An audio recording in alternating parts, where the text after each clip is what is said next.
Tamil Senior, May 1976. Get ready. 10 seconds. 5 seconds. Start. தலைவர் அவர்களே, இந்திய பொருளாதார கழகத்தின் ஆண்டு விழாவில் கலந்து கொள்ளும் வாய்ப்பு கிடைத்தமைக்கு பெருமகிழ்ச்சி அடைகிறேன். இந்த நல்வாய்ப்பினை மிக அன்போடு எனக்கு வழங்கிய விழா குழுவினருக்கு என் நன்றியை முதற்கண் தெரிவித்துக் கொள்கிறேன். நமது நாட்டின் பொருளாதார நிலையை ஒழுங்குபடுத்தவும் அதனை வளப்படுத்தவும் மத்திய அரசும் மாநில அரசுகளும் பல திட்டங்களை தீட்டி செயல்படுத்தி வருவதை நீங்கள் அனைவரும் நன்கு அறிவீர்கள்.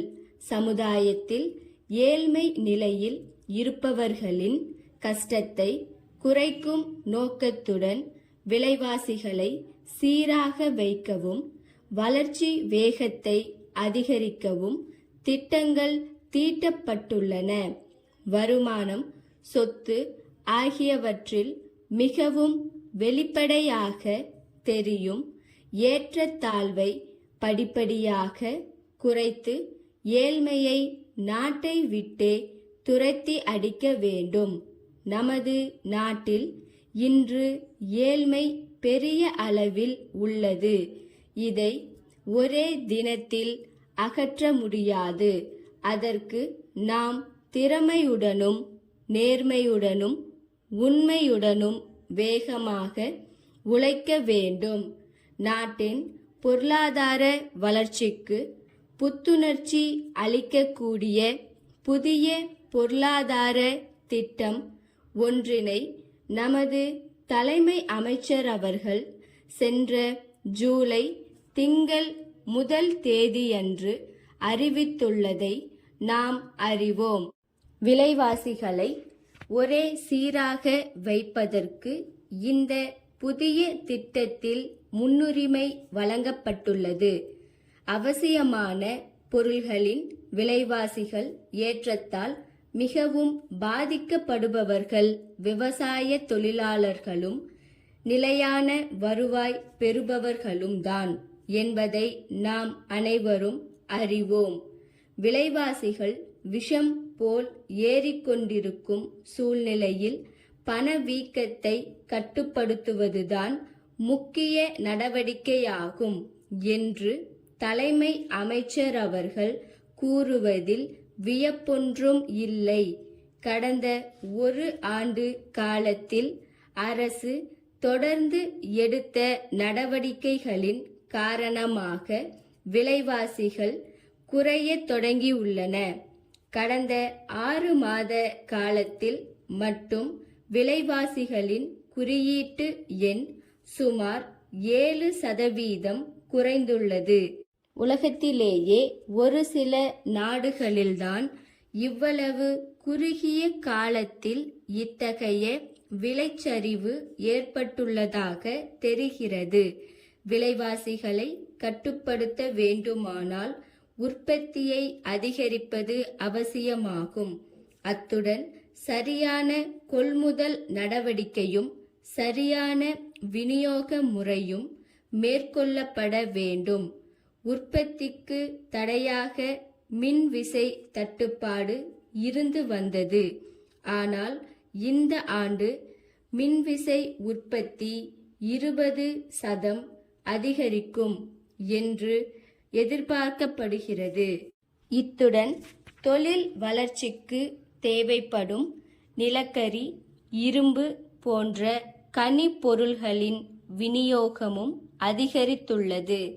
வரும் ஆண்டில் இது தொடர்ந்து அதிகரிக்கும் என்று நம்பப்படுகிறது. தொழிலாளர்களும் நிர்வாகத்தினரும் ஒத்துழைத்து தொழில் உறவு சுமூகமாக இருப்பதற்கு வகை செய்ய வேண்டும். தொழில் லைசன்ஸ்கள் வழங்குவதில் கால தாமதத்தை குறைப்பது, தொழில் முதலீடு பற்றி நிபந்தனைகளை தளர்த்துவது போன்றவைகளிலும் தனி கவனம் செலுத்தப்படும் என்று உறுதியளித்து தங்களிடம் இருந்து விடை பெற்றுக் கொள்கிறேன். சென்னை திருவள்ளுவர் கைத்தறி உற்பத்தி நிறுவனத்தின் உரிமையாளரிடம் இருந்து திருச்சி சிந்தாமணி சிறப்பு அங்காடி மேலாளருக்கு. அன்புடையீர், தாங்கள் எழுதிய 1ஆம் நாளிட்ட கடிதம் வரப்பெற்றோம். மிக்க நன்றி. நாங்கள் அண்மையில் தயாரித்து விற்பனை செய்து கொண்டிருக்கும் வண்ணத் துணிகளின் விவரங்களை தங்களுடைய பார்வைக்கு கொண்டு வருவதில் நாங்கள் பெருமகிழ்ச்சி அடைகிறோம். இந்த வகை துணிகள் நவீன முறையிலும் குறைந்த விலையிலும் தயாரிக்கப்பட்டுள்ளது. அயல்நாட்டு ஏற்றுமதிக்கென்றே இந்த வகை துணிகள் தயாரிக்கப்படுவதால் அவைகளின் தரம் சிறந்த முறையில் அமைய நாங்கள் கண்ணும் கருத்துமாக இருக்கிறோம். இப்பொழுது இத்துணிகளுக்கு உள்நாட்டிலும் நல்ல கிராக்கி ஏற்பட்டு வருவதை தாங்கள் அறிவீர்கள். அவைகளின் உற்பத்தியை பெருக்க நாங்கள் எல்லா முயற்சிகளையும் செய்து வருகிறோம். ஓரிரு தினங்களில் உள்நாட்டு தேவைகளையும் பூர்த்தி செய்ய முடியும் என்று நாங்கள் நம்புகிறோம். விரைவில் எங்கள் நிறுவனத்தின் பிரதிநிதி தங்கள் ஊருக்கும் வரவிருக்கிறார். அவர் வரும்போது துணிகளின் மாதிரிகளை தங்களுக்கு காண்பிப்பார். இத்துணிகளின் விலைப்பட்டியல் இன்னும் தயாராகவில்லை. 2 திங்கள்களில் அனுப்பி வைக்கிறோம். தங்கள் அன்புள்ள ஸ்டாப்.